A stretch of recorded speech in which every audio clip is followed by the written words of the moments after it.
Hi guys, and welcome to episode 169 of the James Layton Fitness Podcast. So within this specific podcast we'll be discussing how to manage hunger more effectively within the fat loss phase. Now I'd say that the number one reason why people give up and they either binge or they just give up completely and start another diet plan is lack of results. However, the second biggest reason I would argue would be hunger, and people really struggle to manage hunger effectively within the fat loss phase. Now, it's firstly just really important to note that we're not going to be able to eliminate hunger completely because remember, we must be within a calorie deficit to lose body fat. Remember, we must be burning more calories than we're consuming, otherwise we will not lose body fat. So it's because of that calorie deficit that there's always going to be some hunger within the fat loss phase. However, there are some strategies and tactics that we can apply to help manage hunger a little bit more effectively within the fat loss phase. And the first,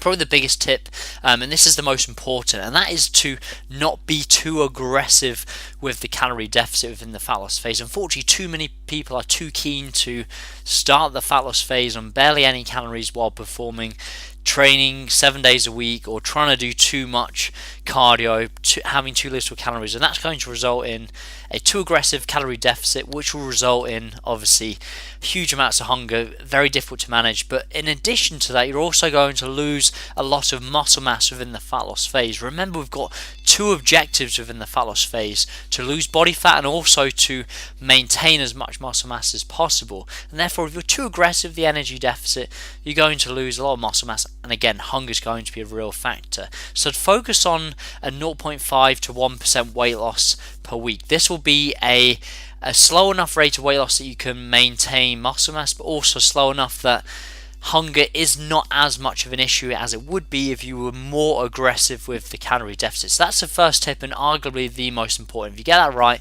that will help tremendously.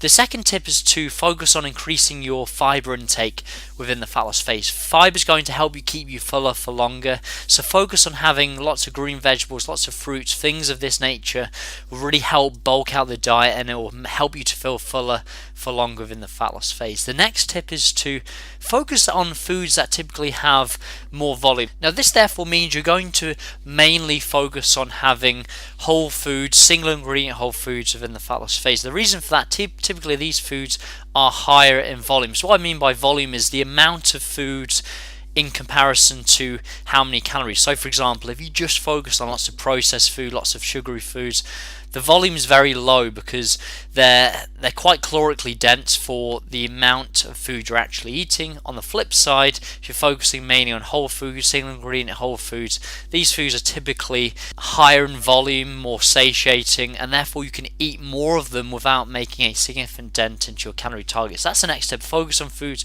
with more volume. That typically means mainly focusing on whole food. It's not to say you can't have some processed food in moderation. You absolutely can, as long as you're still within your calorie and macronutrient targets, but mainly focusing on whole food will help to manage hunger better and more effectively within the fat loss phase. The final tip is a tip that I apply personally within the fat loss phase, and this is what a lot of my clients focus on within the fat loss phase, and that's moving more of your calories later in the day.